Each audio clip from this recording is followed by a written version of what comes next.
Okay, so I am Janine A. Cook. I'm here in the Fishtown section of Philadelphia at Harriet's Bookshop. And our mission is to celebrate women authors, women artists, women activists. And I'm honored, completely honored, to be chosen to be among the few who are reading today to celebrate 50 years. I know that sounds amazing and crazy. 50 years of the Bluest Eye. And so I'm going to get started. My selection begins with grown people frowned at the three girls on the curbside, two with their coats draped over their heads, the collars framing the eyebrows like nuns' habits, black garters showing where they bit the tops of brown stockings that barely covered the knees. Angry faces nodded like dark cauliflowers. Picola's still a little apart from us, her eyes hinged in the direction in which Maureen had fled. She seemed to fold into herself like a pleated wing. Her pain antagonized me. I wanted to open her up, crisp her edges, ram a stick down that hunched and curving spine, force her to stand erect, and spit the misery out on the streets. But she held it in, where it could lap up into her eyes. Frida snatched her coat from her head. Come on, Claudia, bye, Picola.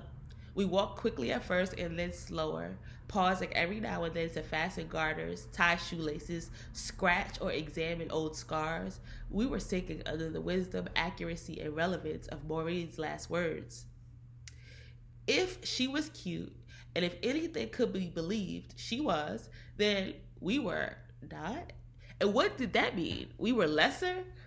Nicer, brighter, but still lesser? Dolls we could destroy, but we could not destroy the honey voices of parents and aunts, the obedience in the eyes of our peers, the slippery light in the eyes of our teachers when they encountered the Maureen Peels of the world. What was the secret? What did we lack? What was it? Why was it important? And so what? Guileless and without vanity, we were still in love with ourselves then. We felt comfortable in our skins, enjoyed the news that our senses released to us, admired our dirt, cultivated our scars, and could not comprehend this unworthiness. Jealousy we understood and thought a natural thing, a desire to have what somebody else had, but envy was a strange, new feeling for us. And all the time we knew that Maureen Peel was not the enemy and not worthy of such intense hatred. The thing to fear was the thing that made her beautiful and not us. The house was quiet when we opened the door. The acrid smell of simmering turnips filled our cheeks with sour saliva. Mama! There was no answer, but a sound of feet. Mr. Henry shuffled part of the way down the stairs. One thick, hairless leg leaned out of his bathrobe. Hello there, Greta Garbo. Hello, Ginger Rogers. We gave him the giggle he was accustomed to. Hello, Mr. Henry. Where's Mama? She went to your grandma's, left word for you to cut off the turnips and eat some graham crackers till she got back. They in the kitchen. We sat in silence at the table, crumbling the crackers into anthills. In a little while, Mr. Henry came back down the stairs. Now he had his trousers on under his robe. Say, wouldn't you all like some cream? Oh, yes, sir. Here's a quarter. Go over to Isley's and get yourself some cream. You been good girls, ain't you? His light green words restored color to the day. Yes, sir. Thank you, Mr. Henry. Will you tell Mama for us if she comes? Sure, but if she ain't due back for a spell. Coatless, we left the house and had gotten all the way to the corner where Frida said, I don't want to go to Isley's. What? I don't want ice cream. I want potato chips. They got potato chips at Isley's. I know, but why go all the way that way? Miss Bertha got potato chips. But I want ice cream. No, you don't, Claudia. No, you don't. I do too. Well, you go on to Isley's and I'm going to go to Miss Bertha's. But you got the corner and I don't want to go all the way up there by myself. Then let's go to Miss Bertha's. You like her candy, don't you? It's stale. And she always runs out of stuff. Today is Friday. She orders fresh on Friday. And then that crazy old soaphead Church lives there. So what? We're together. We'll run if he does anything at us. He scares me. Well, I don't want to go all the way up the island. Suppose meringue pie is hanging around. You want to run into her, Claudia? Come on, Frida. I'll get candy. Miss Bertha had a small candy, snuff, and tobacco store. One brick room sitting in her front yard. You had to peep in the door, and if she wasn't there, you knocked on the door of her back house. This day, she was sitting behind the counter reading a Bible in a tube of sunlight. Frida bought potato chips and we got 3 powerhouse bars for 10 cents and had a dime left. We hurried back to sit under the lilac bushes on the side of the house. We always did our candy dance there so Rosemary could see us and get jealous. The candy dance was a humming, skipping, foot tapping, eating, smacking combination that overtook us when we had sweets. Creeping between the bushes and the side of the house, we heard voices and laughter. We looked into the living room window, expecting to see Mama. Instead, we saw Mr. Henry and 2 women. In a playful manner, the way grandmothers do with babies, he was sucking the fingers of one of the women, whose laughter filled a tiny place over his head. The other woman was buttoning her coat. We knew immediately who they were, and our flesh crawled.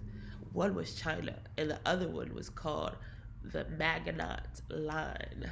The back of my head was itching. These were the fancy women of the maroon nail polish that Mama and Big Mama hated in our house. Ugh. China was not too terrible, at least not in our imaginations. She was thin, aging, absent-minded, and unaggressive. But that Maginot Line, that was the one my mother said she wouldn't let eat out of one of her plates. That was the one churchwomen never allowed their eyes to rest on.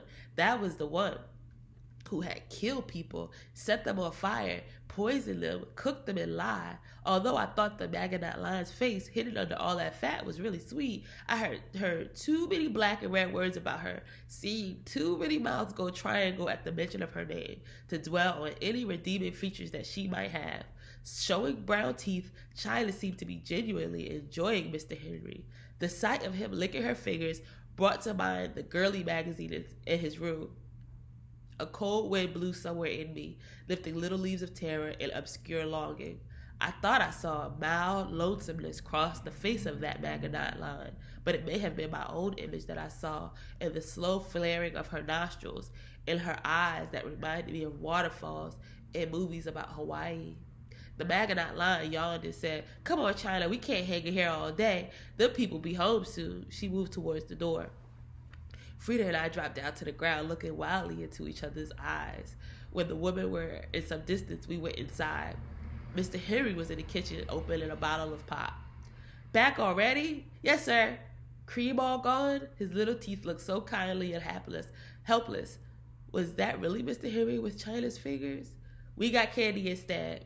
"You did, huh? Old sugar-toothed Greta Garbo." He wiped the bottle sweat and turned it up to his lips, a gesture that made me uncomfortable. "Who were those women, Mr. Henry?" He choked on the pop and looked at Frida. "What you say?" "Those women," she repeated, "who just left. Who were they?" "Oh," he laughed, the grown-up getting ready to laugh, and we knew well. Those were some members of my Bible class. We read the scriptures together, and so they came today to read with me. "Oh," said Frida. I was looking at his house slippers to keep from seeing those kindly teeth frame a lie. He walked toward the stairs and then turned back. "Better not mention it to your mother. She don't take so much to Bible study and don't like me having visitors, even if they're good Christians." "Oh, no, sir, Mr. Henry, we won't." He rapidly mounted the steps. "Should we?" I asked. "Tell Mama?" Frida sighed. She had not even opened her powerhouse bar or her potato chips, and now she traced the letters on the candy wrappers with her fingers. Suddenly, she lifted her head and began to look all around the kitchen. "No, I guess not. No plates are out." "Plates? What you talking about now?" "No plates are out. The Maginot Line didn't eat out of one of Mama's plates. Besides, Mama would just fuss all day if we told her." We sat down and looked at the graham cracker anthills we had made. "We better cut off the turnips. They'll burn and then Mama will whip us," she said. "I know, but if you let them burn, we won't have to eat them." Hey, what a lovely idea, I thought. "Which you want? A whipping and no turnips, or turnips and no whippings?" I don't know. Maybe we can burn them just a little so Mama and Daddy can eat them, but we can say we can't." "Okay." I made a volcano out of my anthill. "Frida, what? What did Woodrow do that you was going to tell me?" "He wet the bed. Miss Kay told Mama he won't quit."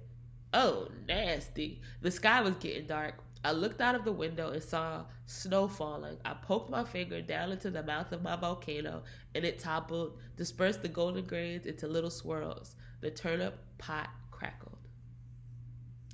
All right, that is the end of my passage. And then I was asked to respond to a question. So one question is, what words of love and wisdom would you offer to a little Pecola of today's time, or to a little Janine? And I would say, so a few weeks ago, a guy came in here with his daughter. They were buying up books. And he was like, do you have anything on Rosa Parks? And so I went and found it. Do you have anything on Harriet Tubman? Of course, I went and go found it. And so I was like, who is your daughter doing her project on? I turned to her, and she was just like, oh, I'm doing my project on you. And I think that one of the things that did for me was it helped me to remember that, many, many things are unfolding at the same time. And as we say often, in perfect order. And so you just really never know what and who is looking at you and to you and being inspired by you, or being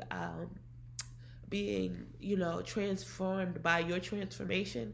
And so what words would I leave to myself and to little Pecola is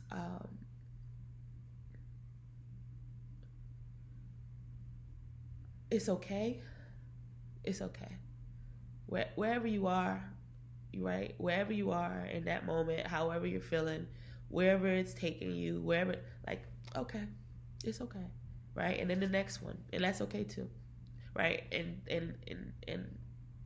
not to feel like we have to run away from whatever it is that we're experiencing in the moment. Just, it's okay.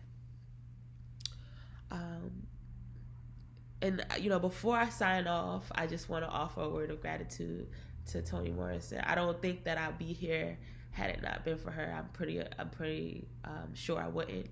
And I tell people all the time, if this wasn't Harriet's bookshop, it would definitely be Toni's.